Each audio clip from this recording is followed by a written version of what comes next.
Hello guys, welcome back to NMS ID. Pada video kali ini, gua mau membahas seperti biasa soal taekwondo. Tapi untuk kali ini, gua mau lebih bahas ke soal teorinya. Ya tentunya teori yang sebenarnya nggak jelimet-jelimet banget ya. Bukan teori fisika, kimia, atau biologi, bukan. Tapi ini gua mau ngebahas tentang teori di taekwondo, dan teori itu salah satunya adalah tentang filosofi warna-warna sabuk pada taekwondo. Nih, sebenarnya ya, kalau kita melihat taekwondo, atau jangankan taekwondo deh, olahraga bela diri ya, kita lihat berbagai macam olahraga bela diri itu kan mesti kan ada tingkatan sabuknya tuh ya. Bahkan ya, kita nih kalau ketemu orang gitu, mesti kan kalau kita anak bela diri nih ya, kita kan mesti ditanyain, oh kamu sabuk apa? Kamu sabuk apa? Kamu sabuk apa?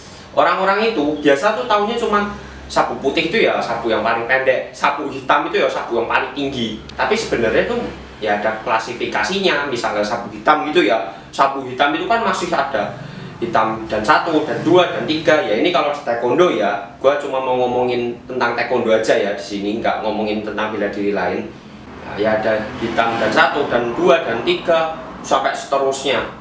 Bahkan misalnya dari putih ke kuning, terus nanti kuning ke hijau aja ada transisinya, nggak langsung dari kuning ke hijau, tapi nanti ada kuning strip, terus ada hijau strip. Kalau mau transisi ke biru ya pokoknya macam-macam lah. Jadi begini, sebelum gua bahas tentang artian dari warna-warna sabuk taekwondo, gua mau kasih tahu dulu bahwa gua ini menjelaskan tidak hanya serta-merta dari asumsi gua belaka ya, tapi juga gua baca-baca di berbagai website nih, di berbagai website yang ada di HP yang menjadi pedoman untuk penjelasan di video ini ya. Dan gua baca itu gak cuma dari satu website, tapi juga dari berbagai website sebenarnya. Jadi sebenarnya kalau ngomongin masalah warna sabuk itu kan sebenarnya kan menyimpulkan suatu tingkatan ya sebenarnya. Jadi gini, tingkatannya gua urutin dari yang paling rendah dulu nih. Ada tingkatan yang paling awal itu sabuk putih, terus atas itu nanti ada sabuk kuning, terus kuning strip hijau, terus nanti baru hijau, dari hijau nanti baru hijau strip biru, terus nanti dari hijau strip biru itu baru biru. Nanti kalau udah dari biru itu baru biru strip merah. Kalau udah dari merah itu merah strip 1.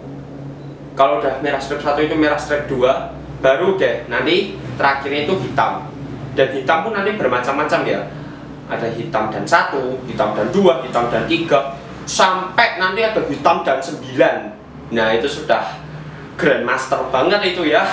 Oke, jadi mendingan kita langsung ke pembahasannya aja ya. Sebenarnya kalau dari putih sampai merah strip 2 itu kita sebut sebagai GUP ya. Tulisannya GEUP. Putih itu berarti GUP 10. Kalau kuning itu nanti GUP 9, terus kuning strip hijau itu nanti GUP 8, sampai seterusnya nanti sampai merah strip 2. Merah strip 2 itu baru yang namanya GUP 1. Dan sebenarnya kalau sabuk hitam itu kan hitam dan 1, dan 2, dan 3 itu pertama hitam dan 1 dulu ya. Hitam dan 1 itu nanti sabuk hitam yang benar-benar masih polos. Nanti hitam dan 2 itu sabuk hitam yang ada strip satunya, sampai seterusnya sampai hitam dan 9. Hitam dan 9 itu nanti ada 8 strip nanti. Dan gua akan masuk ke bagian pembahasannya ya. Nah, ini pembahasan yang sudah dari tadi ditunggu-tunggu sebenarnya. Jadi ini, kalau ini gua baca di blog taekwondo ya, ini yang gua jadikan sebagai patokan untuk penjelasan di dalam video ini. Ini pertama sabuk putih nih. Di sini dibilang putih melambangkan kesucian, kepolosan, atau ketidaktahuan. Awal dasar dari semua warna, lambang ini disandang taekwondoin baru. Nah, jadi seperti ini. Ya kalian bayangin aja deh sekarang, Dari warnanya aja kan sudah kelihatan ya, warna putih. Putih kan berarti polos, nggak tahu apa-apa. Nah sama, orang yang baru ikut taekwondo itu dikasihnya sapu putih karena dia kan konteksnya kan belum punya pengalaman sama sekali di taekwondo, atau malah mungkin di berbagai bela diri dia malah belum punya pengalaman mungkin. Nah di situ kan dia kita lambangkan sebagai sapu putih, yaitu dia masih belum punya pengalaman tentang taekwondo dan masih harus diajarkan. Ibaratnya masih harus diwarnai.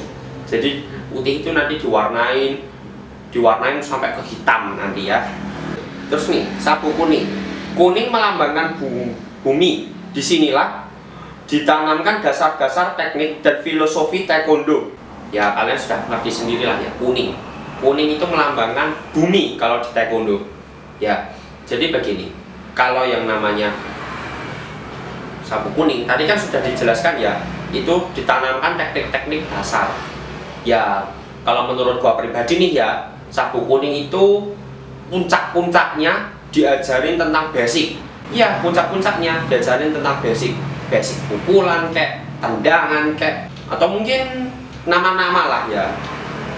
Tapi ya tendangannya ya masih dasar-dasar, pukulannya pun juga masih dasar-dasar, belum yang sampai neko-neko sampai apa jelimet ya, tanda kutip jelimet. Di sapu kuning inilah biasanya dasar-dasar ini puncak-puncaknya diajarin biasanya. Nah lalu nih ya, sapu hijau. Hijau melambangkan hijaunya pepohonan. Pada saat inilah dasar-dasar taekwondoin mulai ditumbuh kembangkan sebelum naik ke sapu biru. Nih, ditumbuh kembangkan. Ini yang perlu gua garis bawahi. Jadi kalau sapu kuning itu kan dasar-dasarnya kan masih ditanam. Tapi kalau sapu hijau dasar-dasarnya sudah ditumbuh kembangkan. Yang tadi gua garis bawahi ya, ditumbuh kembangkan. Berarti kan ibarat kayak kalau pohon itu ya sudah muncul pohon kecil gitu. Ya kalian kan tugasnya adalah menumbuh kembangkan, disirami kayak, dipupui kayak, sampai ya keluar daun-daunannya gitulah, sampai menghijau. Nah sama nih, harapannya kalau di sapu hijau itu tuh semangatnya tuh sudah mulai bertumbuh kembang gitu loh. Jadi sudah mulai ya seperti orang awam lagi, tapi dia sudah mulai apa ya istilahnya, sudah mulai ketok lah, udah mulai kelihatan lah ciri khas taekwondonya. Lalu ini setelah sapu hijau ini ada sapu biru nih.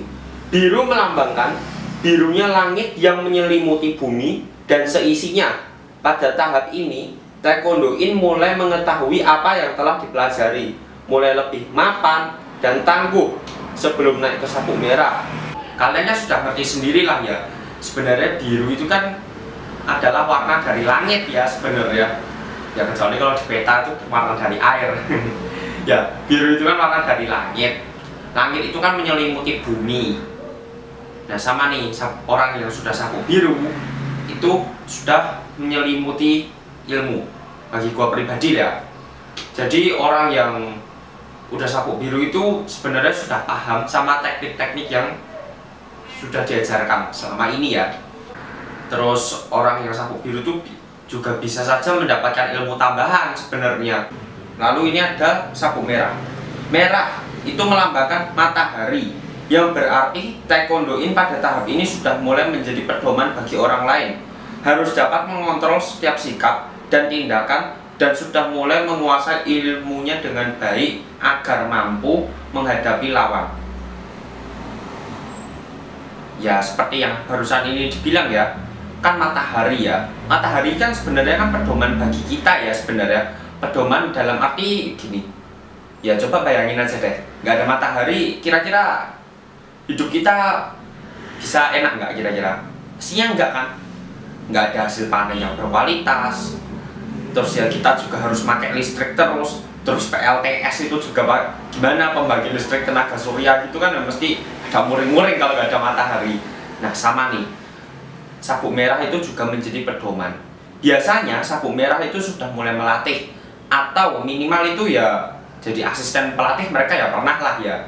Dan kamu yang sudah sabuk merah, ya ini pesan gua sekalian ya, buat kalian-kalian yang udah sabuk merah atau beranjak menuju sabuk merah itu ya, tolong kalian itu jadi orang itu harus bisa kontrol diri. Jangan terus mentang-mentang ikut taekwondo akhirnya terus mudah menyakiti orang karena terpancing emosi sedikit aja bawaannya sudah pengen mukul, pengen nendang. Nah itu jangan, karena kalian sudah sabuk merah dan sabuk merah itu sudah mau ke hitam. Jangan sampai karena kalian orang lain yang rugi.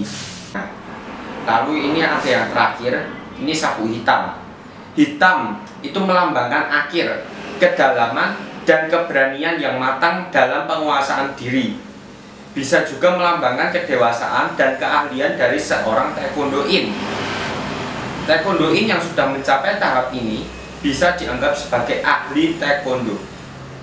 Jadi seperti ini ya. Kalau gua pribadi itu menganalogikan seperti ini. Kalian mesti sudah tahu lah ya, kalau peta itu kan ada gambar laut tuh ya. Ada gambar laut, gambar sungai, gambar kolam, pokoknya gambar perairan lah. Coba kalian perhatikan dengan seksama. Kira-kira perairan yang di peta itu warnanya gelap itu perairan yang dangkal atau perairan yang dalam? Nah, buat kalian yang sudah tahu tentang peta kan ya mesti kalian bakal jawab perairan yang dalam. Memang bener, perairan yang dalam itu kalau di peta itu digambarkan gelap. Warna birunya itu, warna airnya itu sudah semakin gelap kalau semakin dalam. Orang yang sudah sabuk hitam itu berarti dia sudah dianggap pendalam. Sudah dianggap pendalam, sudah bisa dikatakan itu bisa menjadi pelatih, dan bahkan orang yang sabuk hitam itu sebenarnya sudah memiliki hak untuk mendirikan dojang. Baik, jadi itu adalah video dari gua. Mudah-mudahan dengan menonton video ini kalian bisa semakin termotivasi, dan buat kalian yang ikut taekwondo ya semoga bisa semakin cinta, bisa semakin mendalami ilmu taekwondo melalui nonton video ini. Jangan lupa buat like, comment, share, dan subscribe video ini supaya channel ini bisa semakin berkembang. Oke guys, see you on the next video.